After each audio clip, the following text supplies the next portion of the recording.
Y si lo que hoy ves como pérdida es, en realidad, el terreno donde Dios ya plantó una cosecha multiplicada.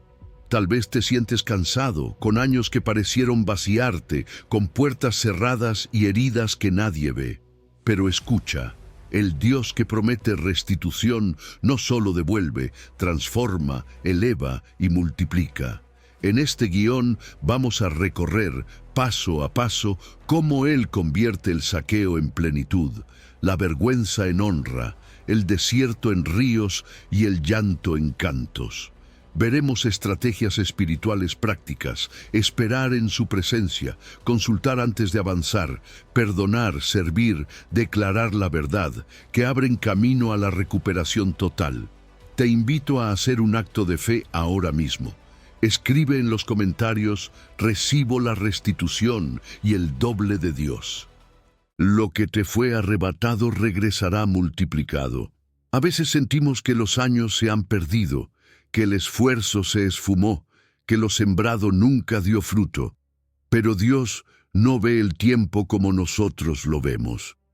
Cuando Él promete restaurar, no se trata solo de devolver lo que se fue, sino de transformar lo que parecía muerto en una nueva cosecha abundante.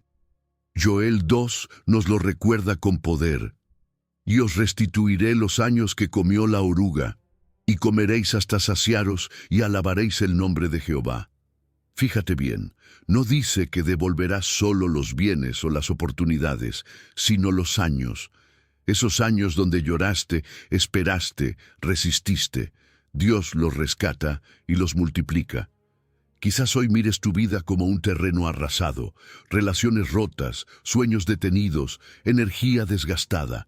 Pero este mensaje no es de ruina, sino de reconstrucción. Dios tiene la capacidad de entrar a ese terreno seco y hacerlo florecer otra vez. No lo hace para que revivas el pasado, sino para que experimentes una nueva temporada donde todo lo que se había detenido comience a producir fruto con el doble de fuerza. Lo que el enemigo usó para debilitarte, Dios lo usa para fortalecer tu propósito. El libro de Joel muestra una escena de crisis real, una plaga que destruyó la tierra, el alimento y la esperanza del pueblo. Sin embargo, Dios usó esa situación para llamar a su pueblo de vuelta a su corazón. El juicio no fue un castigo sin sentido, sino una invitación a volver. Cuando el pueblo se humilla y clama, Dios responde con abundancia, sanando la tierra, restaurando los campos y derramando su espíritu sobre todos. Es una enseñanza poderosa. La restauración de Dios no es parcial, es total. Restaura la tierra, la honra y el espíritu. Hoy esa langosta puede tomar otras formas: pérdidas económicas, relaciones fracturadas, fracasos, ansiedad o una fe debilitada. Pero aunque la plaga cambie de nombre, el poder restaurador de Dios es el mismo. El vacío que sientes no es el final, es el terreno que Dios prepara para algo nuevo. Él permite que el campo se limpie para sembrar de manera diferente, con prioridades más puras y raíces más profundas. Cuando todo se detiene, es porque Dios está reordenando los cimientos. La restitución empieza cuando decides volver de todo corazón. No basta con querer que las cosas cambien. Es necesario abrir el corazón, reconocer la necesidad de Dios y tomar decisiones concretas. Orar con sinceridad, pedir perdón cuando sea necesario, enmendar lo que se pueda y consagrar el tiempo a buscarle. No es magia, es relación. Cada paso hacia Dios activa algo invisible en tu vida. La restauración no se impone, se activa con fe y rendición. Dios siempre trabaja de adentro hacia afuera. Primero sana el alma, corta las culpas, limpia la mente y renueva la identidad. Luego, lo visible empieza a transformarse. Puertas que se abren, oportunidades que aparecen, relaciones que se restauran. Cuando lo interior se alinea, lo exterior sigue. La verdadera restitución no comienza con lo que recibes, sino con lo que eres en él. Y este proceso tiene etapas: dolor, reflexión, rendición, obediencia, Y finalmente recompensa. Si estás en medio de ese camino, no te desesperes. El silencio de Dios no es ausencia, es maduración. Las señales de avance son sutiles. Una paz que no depende de lo externo, claridad para decidir, reconciliaciones inesperadas, ideas que renacen. Todo eso son las primicias de tu nueva cosecha. Recuerda, Dios no solo devuelve, Él multiplica. No pretende que vivas anclado al pasado, sino que aprendas de él y lo conviertas en impulso. Los años que parecían perdidos te enseñaron madurez. Los recursos escasos despertaron creatividad. Los tiempos de espera fortalecieron tu carácter. Ahora estás listo para sostener lo que viene sin perderte en el proceso. Multiplicación después de la prueba. A veces, la vida parece vaciar nuestras manos. Todo aquello en lo que confiábamos se derrumba y quedamos mirando al cielo sin entender por qué. Job conoció ese sentimiento mejor que nadie. Lo perdió todo, absolutamente todo. Familia, salud, bienes, incluso el ánimo de vivir. Pero en ese vacío, Dios estaba preparando algo más grande. No fue un final, fue una transición hacia una historia de multiplicación. La Biblia dice en Job 42, «Y quitó Jehová la aflicción de Job, y aumentó al doble todas las cosas que habían sido de Job». ¿Te das cuenta? Dios no solo devolvió lo que se había perdido, lo duplicó. Y esa promesa sigue viva para ti hoy. El punto de quiebre llegó cuando Job hizo algo impensable. Oró por sus amigos, por aquellos que lo habían juzgado, criticado y acusado injustamente. Ahí se activó la restauración. Ese detalle lo cambia todo. No fue cuando Job se defendió, ni cuando se lamentó, fue cuando intercedió. En el momento en que dejó de mirarse a sí mismo y empezó a mirar con compasión a otros, el cielo se movió a su favor. Dios no le pidió grandes sacrificios, solo un cambio de enfoque. La intercesión rompió el círculo de dolor y abrió paso al favor divino. Y es aquí donde esta historia nos alcanza a nosotros. Porque cuando oramos en medio del dolor, algo poderoso ocurre dentro. No se trata de negar lo que sentimos, sino de redirigir el corazón. Cuando decides orar por otros aun estando herido, el amor empieza a ocupar el lugar del resentimiento. Es una de las pruebas más duras, sí, pero también una de las más liberadoras. Bendecir a quien te falló es romper las cadenas de la amargura, es permitir que Dios sane lo invisible primero. Fíjate en esto, 3 llaves abren la puerta a la multiplicación después de la prueba. Perdón, intercesión y generosidad. El perdón sincero corta las raíces del rencor. La intercesión constante mantiene tu fe viva. Y la generosidad en tiempos de escasez prepara el terreno para la abundancia. Cuando ayudas, escuchas o compartes algo con alguien mientras esperas tu propia restitución, estás sembrando fe. Es como si le dijeras a Dios, confío en que tú me devolverás lo que he soltado. Y créeme, Él siempre cumple. Antes de devolver lo material, Dios sana lo interior. Primero cambia tu visión. Te saca del papel de víctima y te muestra como testigo de su gracia. Job no solo recuperó cosas, recuperó su paz, su propósito, su capacidad de amar sin condiciones. Cuando esa transformación ocurre, lo externo sigue. Llega el doble de fruto, de honra y de oportunidades. Pero todo comienza cuando el corazón se repara. Claro, hay obstáculos que pueden frenar ese proceso.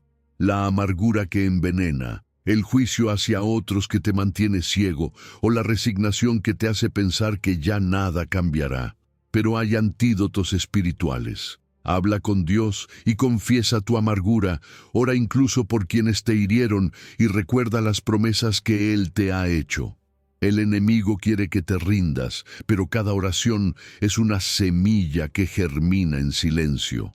Sabrás que vas avanzando cuando empieces a sentir compasión en lugar de enojo, cuando la paz no dependa de los resultados y cuando veas reconciliaciones o puertas que se abren de manera inesperada. Esas son señales de que Dios está trabajando detrás del telón. Él nunca olvida a quien ora por otros, y quiero que lo declares conmigo. Señor, en medio de mi dolor, intercedo y recibo tu doble. Esa es la fe que cambia el rumbo de una vida.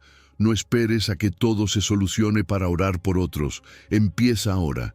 Bendice a alguien hoy, aunque tú mismo estés esperando tu milagro.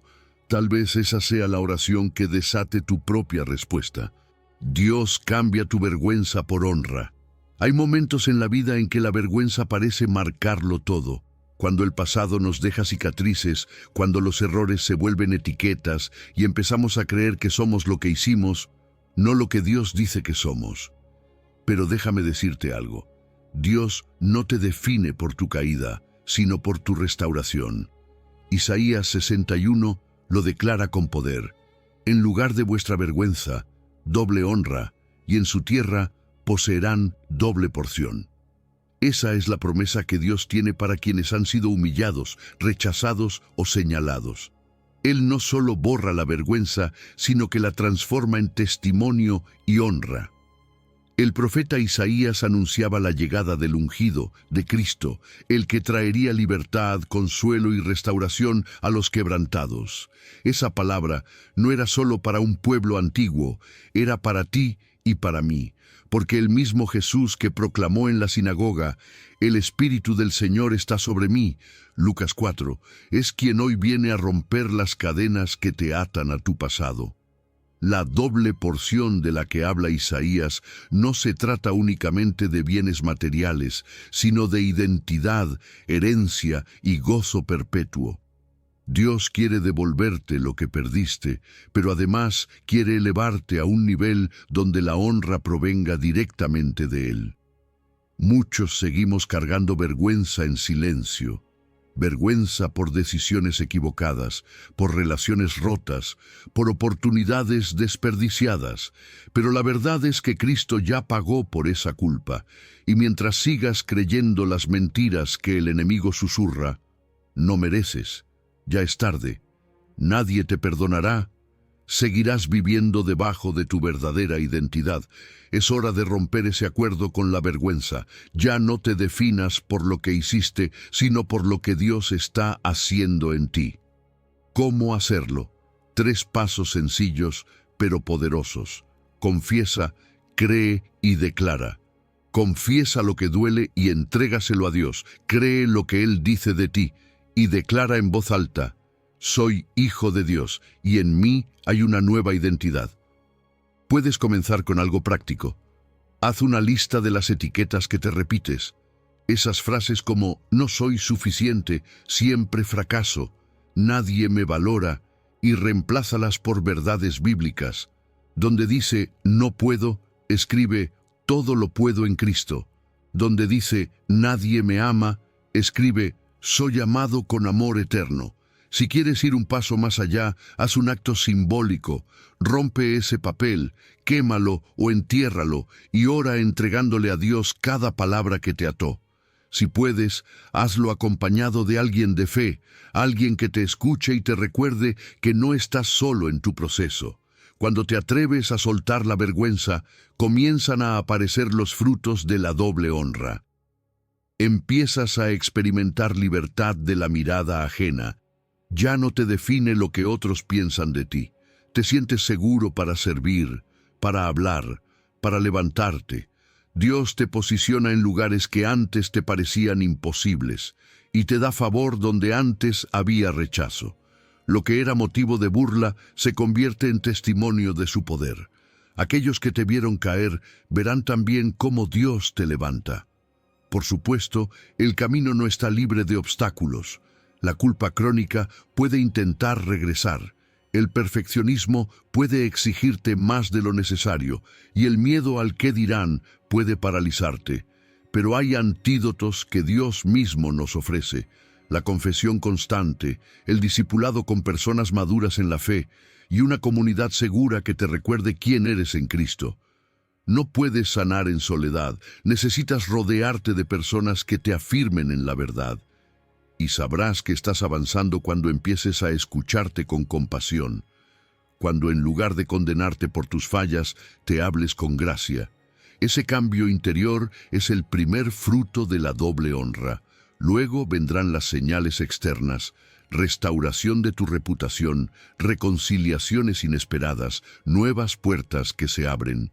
Donde antes había vergüenza, ahora habrá testimonio. Semillas en lágrimas, cosechas en cantos. Hay temporadas en las que sembrar duele, cuando parece que das lo poco que te queda, cuando las fuerzas se agotan y las lágrimas acompañan cada intento de seguir adelante. Pero ¿sabes algo? Dios no ignora ese esfuerzo silencioso. El Salmo 126 nos lo recuerda. Los que sembraron con lágrimas, con regocijo segarán. Irá andando y llorando el que lleva la preciosa semilla, mas volverá con regocijo trayendo sus gavillas. Esa es una de las promesas más bellas de la Escritura. Tu llanto no es pérdida, es riego. Cada lágrima que cae sobre la tierra del alma prepara el terreno para una cosecha multiplicada. El contexto de este salmo nos muestra a un pueblo que regresaba del exilio, después de años de cautiverio y desolación. Eran personas que sabían lo que era llorar, perderlo todo y aún así seguir confiando. Por eso el canto de restauración brota con tanta fuerza, de la esclavitud a la libertad, del silencio del llanto al sonido de la risa. Es una imagen perfecta de lo que Dios hace con quienes siembran en fe. A veces la tierra parece árida, los cielos cerrados y el tiempo eterno. Pero si sigues sembrando aún en medio de la sequía, llegará el día en que tus manos estarán llenas de fruto. Tu semilla hoy puede tener muchas formas. Puede ser una oración que repites con fe, una palabra amable que das a alguien, un perdón que te cuesta o un servicio silencioso que nadie ve. Esa es tu semilla preciosa. Preciosa porque te duele soltarla, porque la entregas en medio de tu propio proceso, porque la siembra no siempre se siente gloriosa. Pero Dios ve la obediencia, y eso tiene un valor incalculable. Cada acto de amor, cada paso de fe en medio del cansancio, es una semilla que germinará en el tiempo perfecto.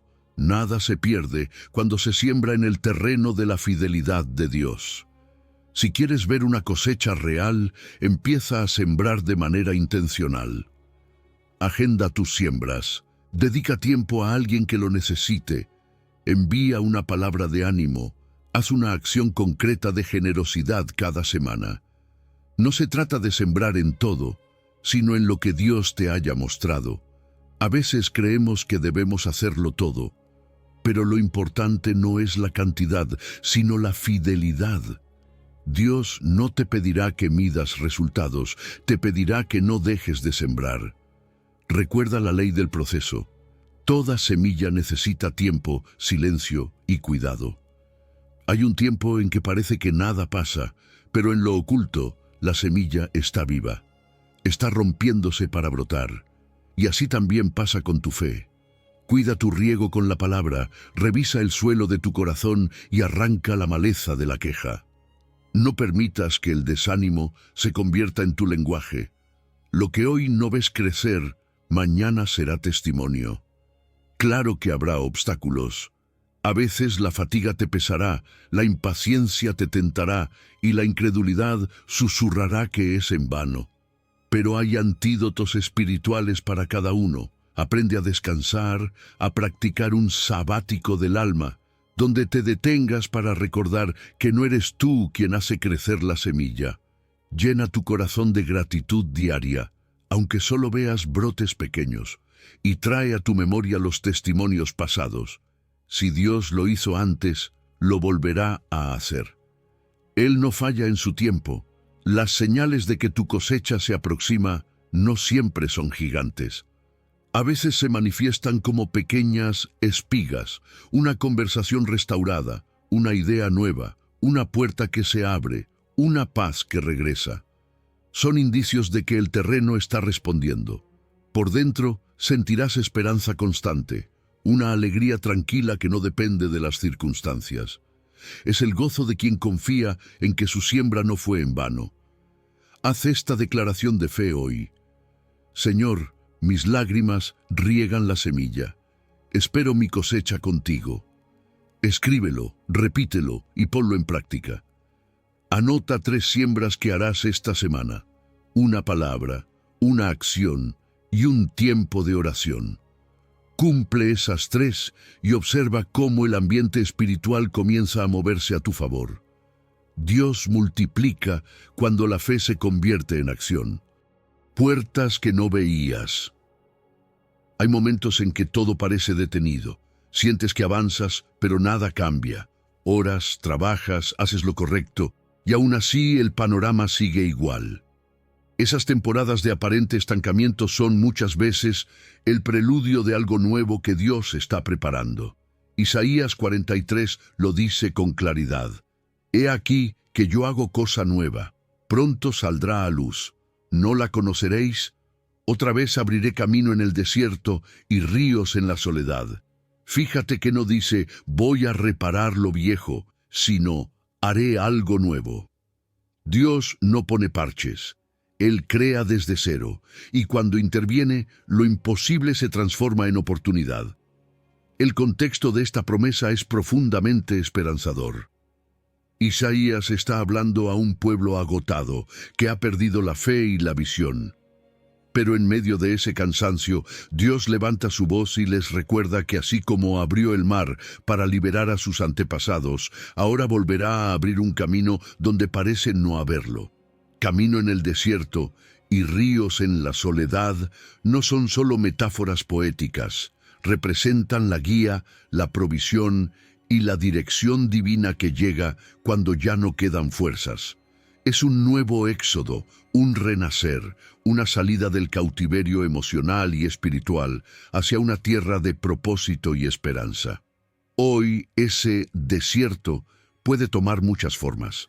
A veces no se trata de arena y sol, sino de la rutina que desgasta, del silencio que duele, del cansancio de esperar respuestas que no llegan. Quizás te sientes atrapado en una etapa donde nada florece, donde tus oraciones parecen secas. Pero el mismo Dios que habló por medio de Isaías sigue diciendo, haré algo nuevo. Él puede transformar el terreno más árido en un jardín lleno de vida. No necesitas ver cómo lo hará, solo debes creer que lo hará. Porque donde tú ves tierra muerta, Dios ya está trazando un camino invisible. Ahora bien, para poder ver lo nuevo, hay que soltar lo viejo. No puedes recibir algo fresco mientras tus manos siguen aferradas a lo que fue. Y muchas veces lo viejo no son solo cosas externas, sino emociones. La culpa que repites en tu mente, el rencor que alimentas en silencio, esa imagen rota que te hiciste de ti mismo. Lo nuevo exige liberar. Y liberar implica perdonar, pedir perdón, cerrar capítulos y poner orden. Cuando limpias el corazón, el Espíritu de Dios puede revelarte direcciones que antes no veías. Si no sueltas, no ves. Y si no ves, no avanzas. Dios siempre da señales antes de lo nuevo. A veces no son visibles a simple vista, pero se sienten en el alma. Una paz inesperada, una claridad repentina, el coraje para tomar una decisión que antes te daba miedo. También aparecen señales externas, personas que cruzan tu camino en el momento preciso, ideas frescas que nacen en tu mente, invitaciones que te llevan justo hacia el propósito.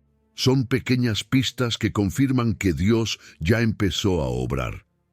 El proceso suele tener etapas. Primero, reconocer el desierto. Aceptar que estás en una etapa que no puedes controlar. Luego, rendirte, dejar que sea Dios quien guíe el rumbo. Después viene la obediencia a la primera instrucción, aunque parezca pequeña o insignificante. Y finalmente, caminar por esa puerta estrecha que Él abre. Lo pequeño y fiel siempre antecede a lo grande y multiplicado.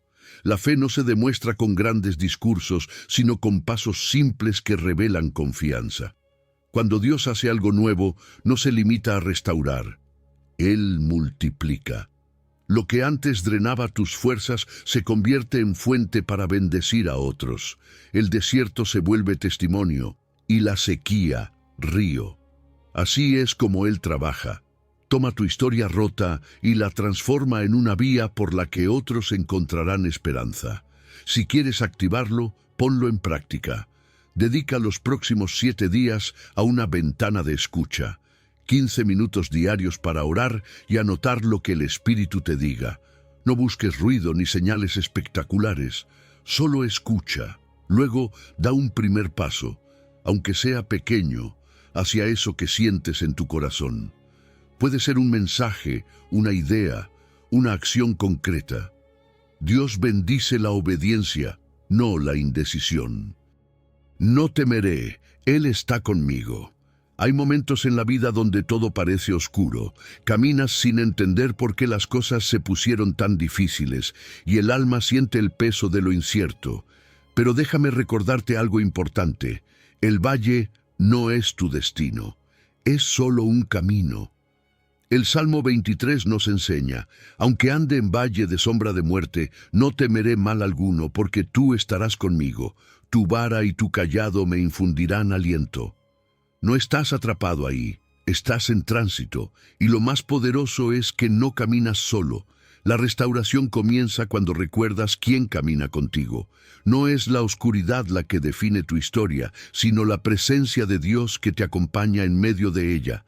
El salmista usa una imagen preciosa, la del pastor y sus herramientas. La vara y el cayado no son adornos, son instrumentos que revelan el carácter de Dios. La vara es defensa, es con la que el pastor ahuyenta a los enemigos que amenazan al rebaño, y el cayado es guía, con él corrige el rumbo y atrae al cordero que se desvía. Así actúa Dios contigo, te protege y te dirige, incluso cuando no entiendes el camino. Su presencia no siempre evita el valle, pero siempre te fortalece para atravesarlo.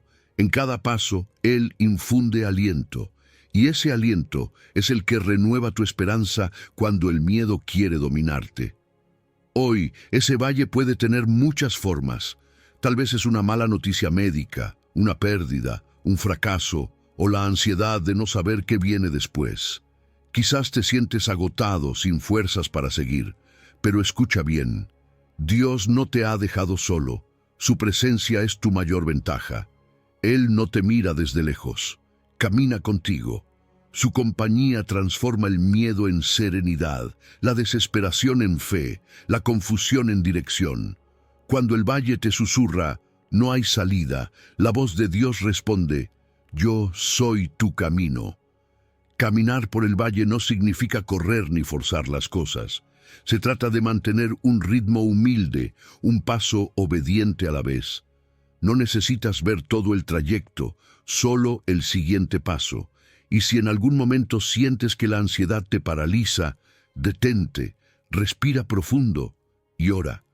Usa el Salmo 23 como ancla. No temeré, porque tú estás conmigo. Esa frase, repetida con el corazón, puede calmar tormentas internas que ni siquiera sabías que llevabas. El valle no solo cambia tu entorno, cambia tu interior. Dios lo usa para transformar el miedo en confianza práctica. Aprendes a depender menos de tus fuerzas y más de su presencia. Empiezas a escuchar su voz con más claridad, no en los gritos del mundo, sino en los susurros de tu corazón. Una devoción simple y constante, aunque sea unos minutos diarios, puede devolverte la calma. Leer un versículo, orar brevemente, agradecer, eso abre espacio para que el Espíritu Santo te restaure desde adentro. Y sí, el valle tiene etapas. Primero, reconoces el miedo, luego, invocas su presencia, después, sigues su guía, y al final, ves su protección. En cada etapa, Dios deja señales, una palabra que te llega justo a tiempo, una persona que aparece cuando más lo necesitas, una paz que inexplicablemente cubre tu mente. Eso no es casualidad, es su cuidado. Cuando lo atraviesas con fe, el valle deja de ser solo dolor y se convierte en multiplicación, porque Dios transforma tu sufrimiento en autoridad, tu proceso en testimonio y tu herida en sanidad para otros. Lo que hoy duele, mañana será tu herramienta para consolar a quien pase por lo mismo. Tu historia será un aliento multiplicado. Te animo a llevar un diario del valle. Escribe 3 líneas al día. Primero, nombra tu temor. Segundo, escribe una verdad bíblica que lo confronte. Y tercero, toma una decisión de fe. También puedes salir a caminar unos minutos cada día, orando el Salmo 23, dejando que tus pasos se sincronicen con la promesa. No temeré, porque tú estás conmigo. Es un hábito sencillo, pero profundamente sanador. Claro que habrá obstáculos, la mente querrá adelantarse a lo peor, el aislamiento intentará encerrarte y la sobreinformación te saturará de miedo. Pero hay antídotos espirituales. Busca silencio guiado en oración. Conecta con tu comunidad de fe y limita las voces negativas. No alimentes tu alma con noticias, aliméntala con la palabra. Vendas sobre heridas invisibles. Hay heridas que no se ven, pero que laten cada día. No sangran por fuera, pero duelen en lo profundo. Son esas heridas del alma que dejamos guardadas con la esperanza de que el tiempo las cure, pero solo el amor de Dios puede realmente sanarlas. El Salmo 147 lo dice con ternura y poder. Él sana a los quebrantados de corazón y venda sus heridas. Fíjate en esto, no solo las sana, las venda. Eso significa que Dios no solo calma el dolor, sino que cubre y protege mientras cicatriza. Él no ignora tus heridas, las trata con cuidado, con el toque exacto que tu alma necesita. El contexto de este salmo es un canto de restauración. El pueblo había sido dispersado, destruido, y Dios los estaba reuniendo nuevamente. Es un retrato del corazón que se levanta después de haber sido roto. Y lo más hermoso es cómo el salmista describe a Dios, no como un juez distante, sino como un sanador cercano. Él no mira multitudes, mira corazones. Cada herida tiene su atención, cada lágrima su propósito. Nada de lo que has pasado se pierde cuando lo pones en sus manos. Él reconstruye con ternura lo que la vida quebró. Para sanar, primero hay que mapear el dolor, y eso requiere valentía. Significa atreverte a mirar dentro, a nombrar lo que dolió. Una pérdida, una traición, una culpa, un duelo, una decepción. Dios no puede sanar lo que tú niegas. Cuando le hablas con honestidad, cuando le dices, Señor, esto todavía me duele, se abre una puerta espiritual para que entre la sanidad. El silencio prolongado solo alimenta la herida, pero la verdad confesada comienza a liberar. Sanar no es un acto mágico, es una cooperación entre tu corazón y el poder de Dios. La oración es el primer paso, pero no la única herramienta. Habla con Él desde lo profundo, aunque no tengas palabras bonitas. Y luego deja que su palabra eduque tus emociones. Cuando lees la Biblia con el corazón abierto, el Espíritu Santo va reemplazando el dolor por promesas, la amargura por esperanza. A veces también será necesario pedir ayuda, un consejero cristiano, un líder espiritual, un grupo pequeño donde puedas abrirte sin miedo. Sanar acompañado es mucho más ligero que intentar hacerlo solo. Y recuerda esto, vendar no significa negar. Cuando Dios venda una herida, no la esconde para fingir que no existe. La protege mientras cicatriza. Hay un tiempo para llorar y otro para avanzar. Deja que Él ponga ese vendaje invisible que impide que sigas tocando lo que necesita reposo. Dios no quiere que vivas sangrando por dentro. Quiere sellar lo que te hirió para que el pasado no gobierne tu presente. Cuando una herida se sella, ya no duele recordarla, se convierte en testimonio. El proceso tiene etapas y cada una tiene su valor. Primero reconoces el dolor, luego recibes el consuelo, después llega el perdón, Más tarde resignificas lo vivido y finalmente sirves desde la cicatriz. Es un camino que se recorre despacio, pero cada paso deja señales de avance. Paz donde antes había ansiedad, libertad donde había resentimiento. Lo que antes te hacía llorar, ahora te enseña. Eso es sanidad, no olvidar, sino recordar sin dolor. Y lo más bello de todo es que cuando Dios sana tu corazón, tu historia se convierte en medicina para otros. Un corazón restaurado se vuelve canal de consuelo. Tu testimonio puede salvar a alguien que hoy se siente como tú te sentiste ayer. Lo que viviste no fue en vano, fue preparación para multiplicar consuelo. Te invito a hacer algo práctico. Escribe una carta a Dios, una página donde pongas todo lo que guardas dentro, no para justificarte, sino para entregarle el peso. Y acompáñala con versículos que te recuerden su promesa, como este Salmo o Isaías 60. Me ha enviado a vendar a los quebrantados de corazón. Después, busca una conversación de sanidad con alguien de confianza. Dios usa la comunidad para continuar lo que empieza en lo secreto. Dios levanta tu nombre y tu salud. Hay momentos en los que las palabras de los demás hieren más que las circunstancias. Cuando te llaman desechado, cuando te hacen sentir que ya no vales, cuando parece que el mundo te ha dado la espalda. Pero Dios no repite las etiquetas del hombre.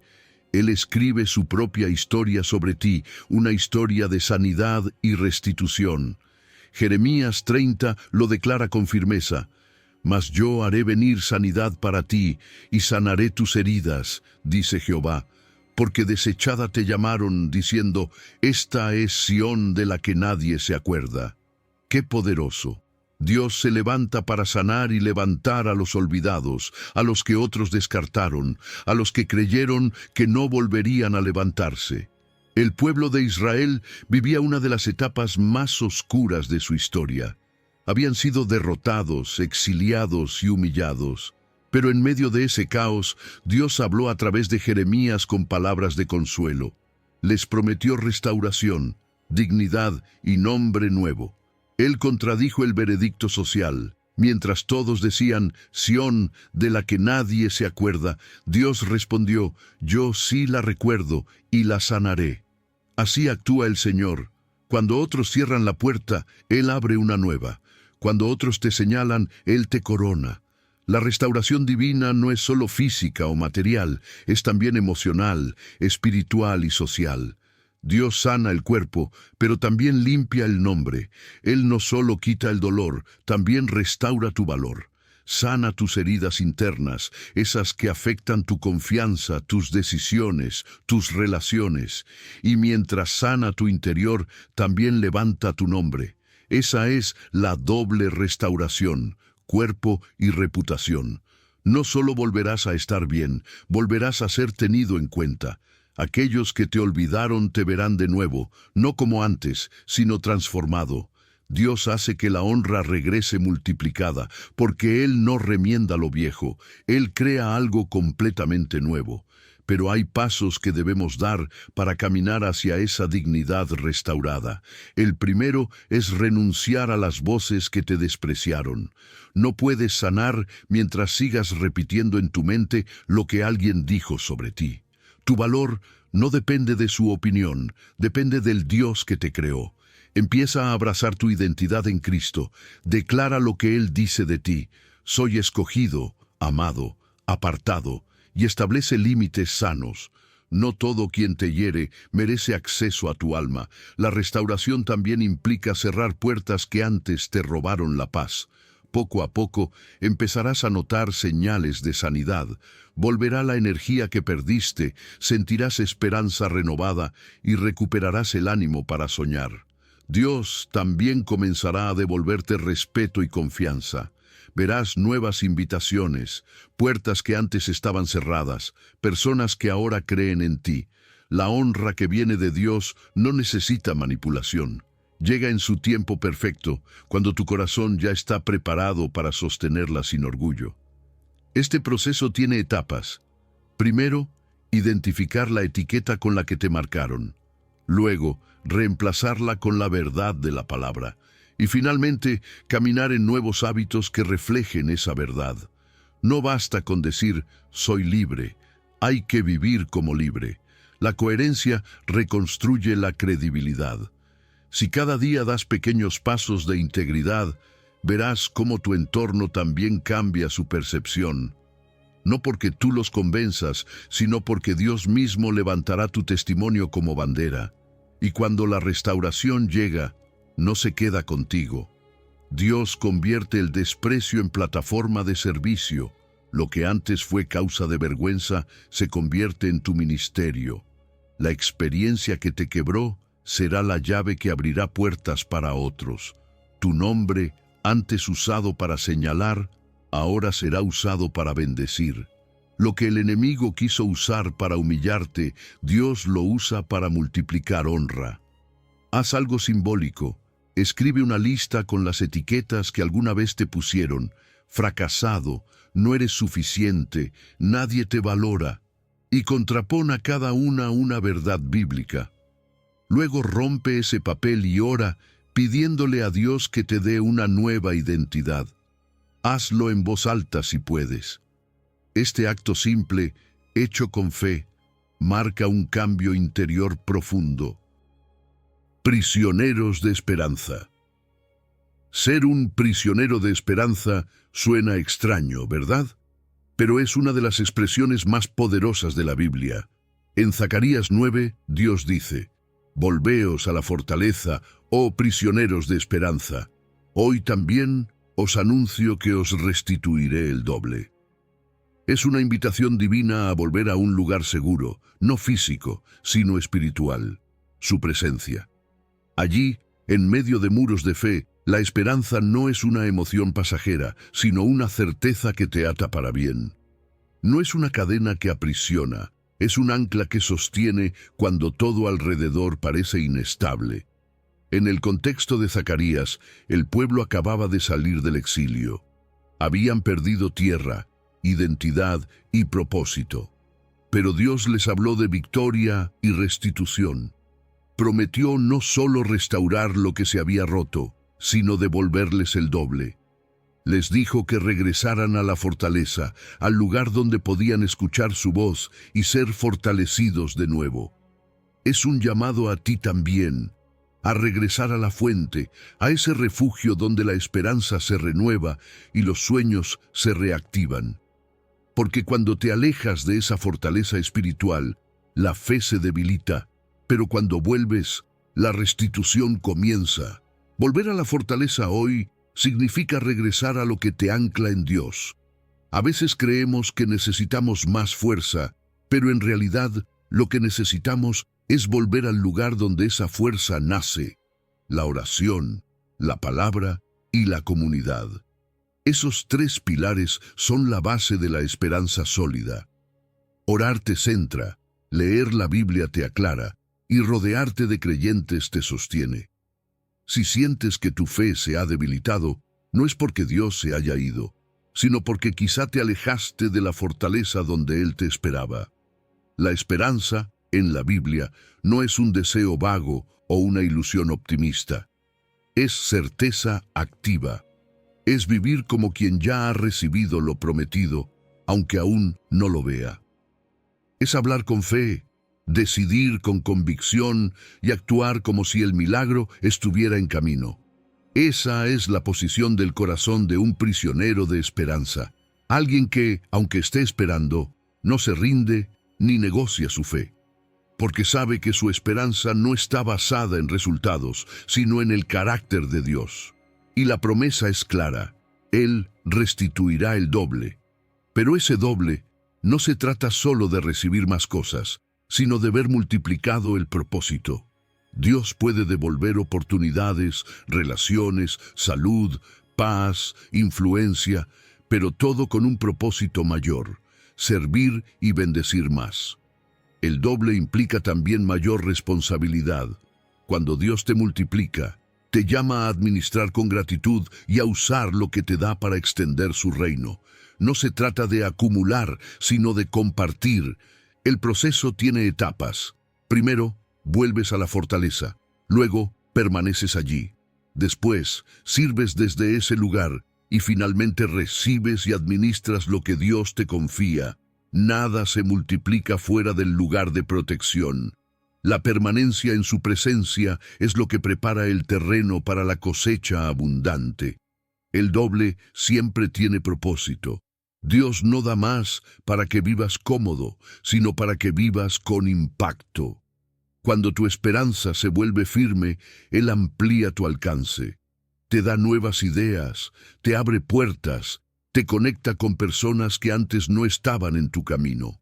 Te ensancha el vaso para que puedas contener más bendición sin romperte. Así es la multiplicación del reino. Te transforma primero por dentro para que lo externo tenga raíz firme. Si quieres comenzar a practicar esta esperanza activa, prueba la regla 3x3. Cada día, haz 3 oraciones sinceras, lee 3 versículos y realiza 3 actos de servicio. No importa su tamaño, lo importante es la constancia. Además, escoge un lugar y una hora fijos, tu fortaleza diaria, donde puedas encontrarte con Dios. Esa disciplina sencilla te devolverá enfoque y energía espiritual. Todo hecho nuevo. Hay personas que intentan cambiar su vida podando las ramas, pero sin tocar la raíz. Y claro, lo que no cambia desde dentro vuelve a brotar igual. Por eso la Biblia dice, si alguno está en Cristo, nueva criatura es. Las cosas viejas pasaron, he aquí todas son hechas nuevas. Fíjate en esa frase, nueva criatura, no una versión mejorada, no un arreglo temporal, sino una creación completamente nueva. La verdadera restitución no comienza con circunstancias diferentes, sino con una identidad transformada desde el corazón. En Cristo, lo viejo ya no gobierna, y lo nuevo empieza a multiplicarse en cada área de tu vida. El apóstol Pablo escribió esto en el contexto del ministerio de la reconciliación. Es decir, no solo habló de una identidad renovada, sino de una misión que nace de ella. Ser una nueva criatura no es solo recibir perdón, es también convertirse en embajador de ese mismo amor. Y todo esto proviene de Dios, quien nos reconcilió consigo mismo por Cristo y nos dio el ministerio de la reconciliación. 2 Corintios 5. Tu vida nueva tiene propósito. Ya no vives por impulso ni por apariencia, sino para reflejar a Cristo en lo que haces, en cómo hablas y en cómo tratas a los demás. Ser una nueva criatura hoy significa tener una nueva fuente, un nuevo centro y una nueva meta. Tu fuente ya no es el miedo, es Cristo. Tu centro ya no es tu ego, sino la voluntad de Dios.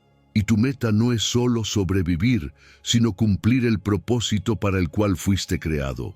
Antes vivías por lo que otros decían de ti, pero ahora vives desde lo que Dios declara sobre ti. Y cuando esa verdad entra en el alma, la culpa y la vergüenza pierden todo derecho legal sobre tu vida. No tienes que pagar por lo que Jesús ya pagó. No tienes que esconderte por lo que ya fue perdonado. Pero esta identidad no se activa por arte de magia, se practica. Efesios 4 nos dice que debemos quitarnos el viejo hombre y revestirnos del nuevo. Esto se hace cada día, con hábitos que renuevan la mente. Cuando te levantes, declara en voz alta quién eres en Cristo. Soy nueva criatura, lo viejo pasó y hoy todo es hecho nuevo. Empieza tus días con una palabra de verdad y verás cómo cambia tu forma de pensar. Revestirte no es fingir ser alguien diferente, es recordar quién eres realmente en el espíritu. Y cuando la restitución interior ocurre, lo exterior comienza a ordenarse. Una identidad sana produce decisiones sabias. Cuando sabes quién eres, dejas de mendigar amor, dejas de compararte y comienzas a actuar con propósito. Lo nuevo se nota en tus relaciones, en tus hábitos y en la forma en que respondes a las dificultades. La multiplicación no solo se mide en cosas materiales, sino en fruto del carácter, paz, dominio propio, generosidad, servicio. Cuando el alma sana, todo lo demás florece. Este proceso tiene etapas. Primero, reconocer las etiquetas viejas, esas frases que cargaste por años: no sirves, siempre fallas, nadie te querrá. Luego, reemplazarlas por verdades bíblicas y finalmente, vivir conforme a esa verdad. No basta con saber que eres nueva criatura, debes actuar como tal. La constancia forma nuevos patrones. Cada decisión alineada a tu nueva identidad fortalece las raíces del cambio. Por supuesto, habrá obstáculos. La condenación intentará recordarte tus errores, la comparación te hará sentir menos y la nostalgia te hará mirar atrás. Pero tienes antídotos. Romanos 8:1 te recuerda que ninguna condenación hay para los que están en Cristo Jesús. La gratitud te mantiene enfocada en lo que Dios está haciendo y la comunidad de fe te ayudará a no olvidar quién eres. No camines solo. Rodéate de personas que vean en ti lo que Dios ya ve. Verás señales de avance. Internamente sentirás más paz, dominio propio y una autoimagen limpia. Externamente comenzarás a recibir oportunidades que antes no hubieras podido sostener. Trabajos, relaciones, puertas abiertas que exigen madurez y confianza. Es la evidencia de que lo nuevo está dando fruto. Alás como águilas. Esperar no es quedarse de brazos cruzados. La espera bíblica no es pasiva, es confianza activa. Es ese tipo de fe que no se rinde, que se mueve en silencio, que sigue sembrando aunque aún no vea fruto. Isaías 40 lo dice con una promesa que nos levanta. Pero los que esperan a Jehová tendrán nuevas fuerzas, levantarán alas como las águilas, correrán y no se cansarán, caminarán y no se fatigarán. Esperar en Dios no te debilita, te entrena, no te retrasa, te prepara. Dios multiplica tu capacidad mientras otros solo ven quietud. Te da alas para volar sobre lo imposible, pies para correr sin agotarte y constancia para caminar sin rendirte. El pueblo de Israel escuchó esta palabra en uno de sus momentos más oscuros. Estaban cansados, frustrados, sintiendo que Dios se había olvidado de ellos. Pero Isaías les recordó quién era su Dios, el Creador eterno, que no se fatiga, que no desfallece y que da esfuerzo al cansado. No les pidió que se esforzaran más, sino que esperaran mejor, porque la fuerza no viene del esfuerzo humano, sino de aprender a confiar y depender completamente de Él. Hay una gran diferencia entre empujarte tú mismo y dejarte sostener por el poder de Dios. Cuando entiendes eso, tu carga se vuelve más ligera y tu paso más firme. La imagen del águila en este versículo es poderosa. El águila no lucha contra la tormenta, la usa. No se agota aleteando, sino que abre sus alas y deja que las corrientes de aire la eleven por encima del caos. Así es la gracia de Dios. No siempre te saca de la tormenta, pero te da la capacidad de volar por encima de ella. Menos esfuerzo humano, más dependencia divina. La fe no consiste en batallar sin descanso, sino en aprender a fluir con el viento del Espíritu, que te eleva cuando decides confiar. Y sí, hay una liturgia en la espera, una disciplina que entrena el alma. Puedes practicar lo que yo llamo la rutina 3x10. 10 minutos de palabra, 10 minutos de oración y 10 minutos de silencio. 30 minutos que pueden cambiar tu día. En esos minutos dejas que tu mente se alinee con la voz de Dios, que tus pensamientos se aquieten y tu corazón se rinda. Y para que la espera sea más profunda, haz microayunos de distracciones. Apaga el teléfono, cierra las redes, deja de alimentar tu ansiedad con ruido. Esperar también es desintoxicarse del exceso para escuchar lo esencial.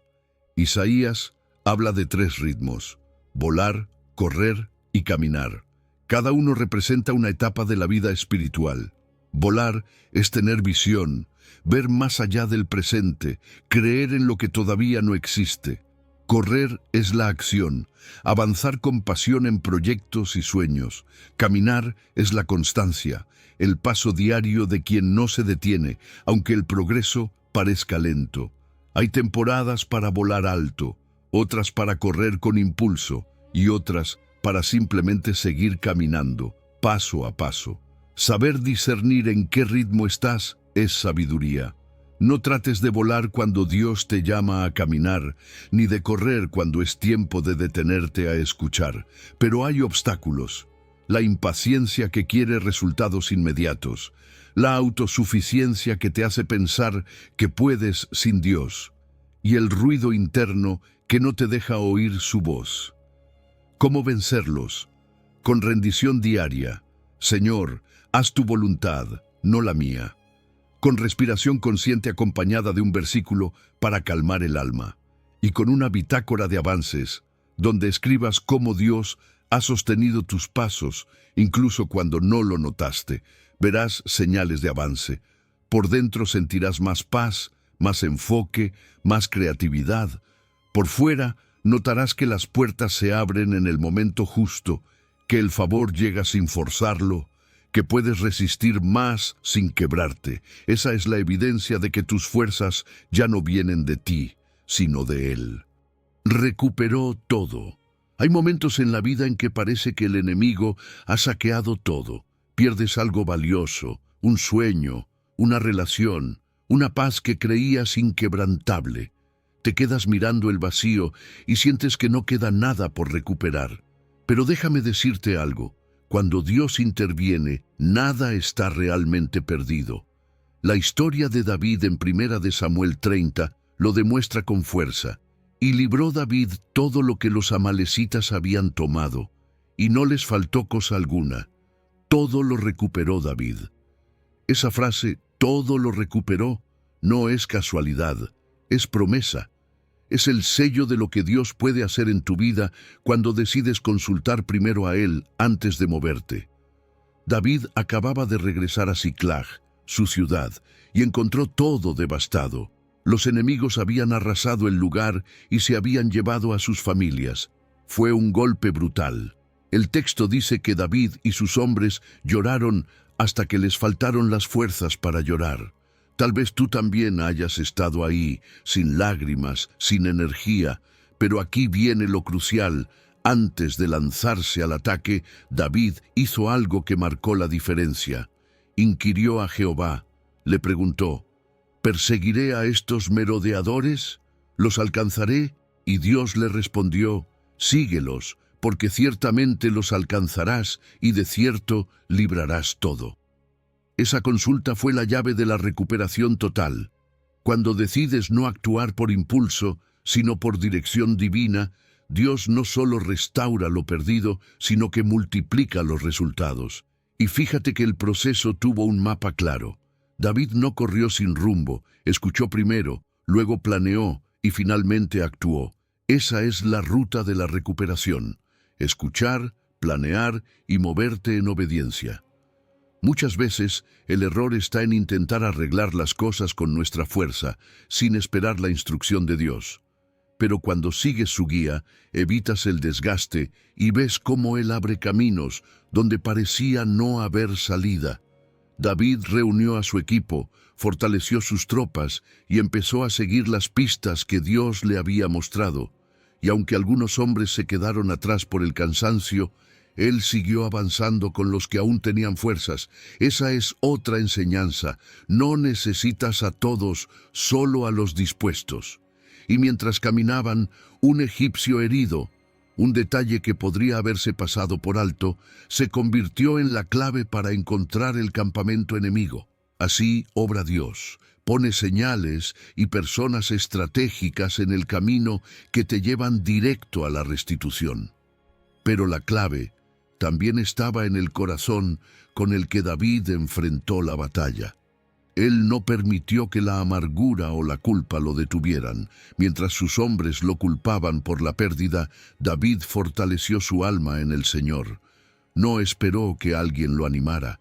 Él mismo se conectó con su fuente de fortaleza. En la recuperación es vital cuidar tu corazón. No te intoxiques con la venganza ni con el resentimiento. Adora incluso en medio de la persecución. Esa adoración se convierte en la atmósfera donde Dios te da estrategias. Y cuando la victoria llegó, David no actuó como un hombre vengativo. Compartió el botín con todos, incluso con los que no pelearon hasta el final. Envió parte del botín a los ancianos de Judá como muestra de gratitud. Eso es corazón de reino. La generosidad después de la restauración demuestra que la victoria no te cambió para mal. Si puedes compartir lo que recuperaste, significa que entendiste el propósito del rescate. Claro que hubo obstáculos, el cansancio, la impulsividad, el deseo de revancha. Todos esos sentimientos pueden nublar la dirección divina.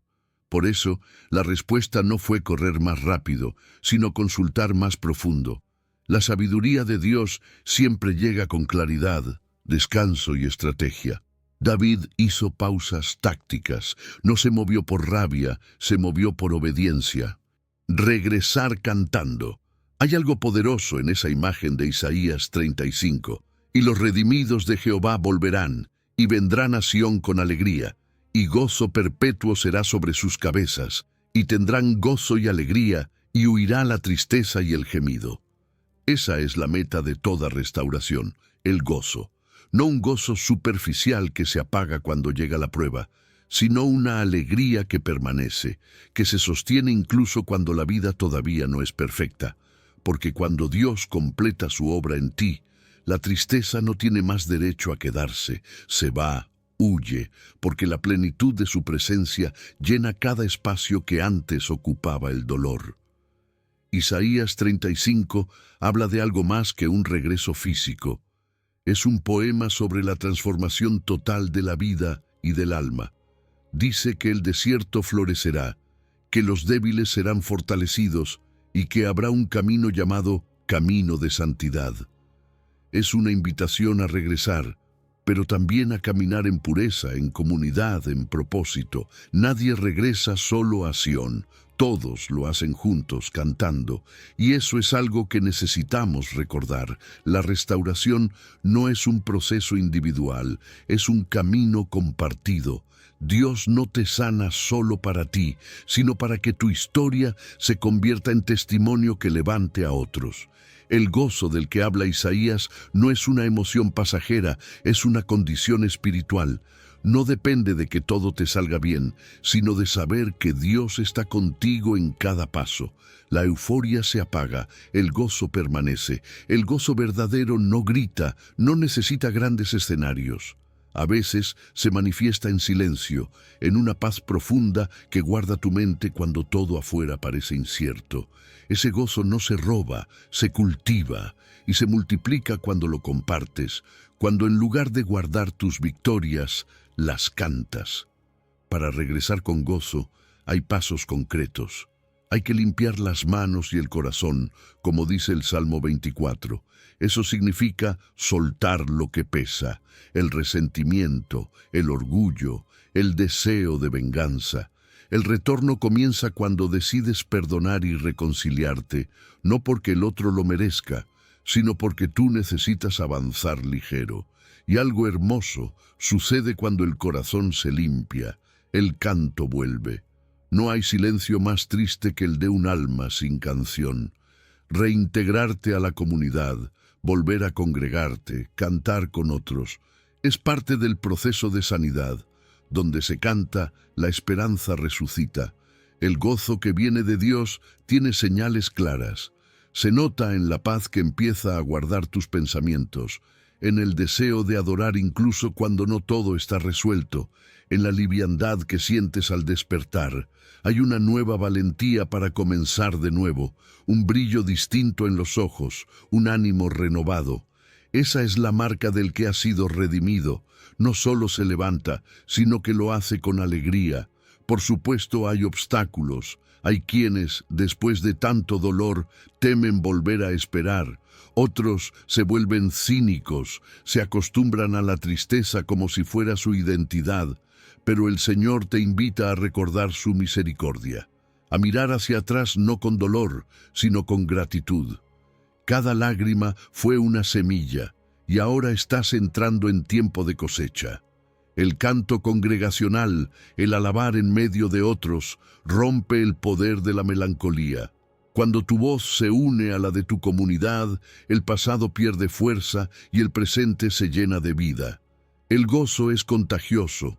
Cuando una persona canta con fe, anima a quien la escucha.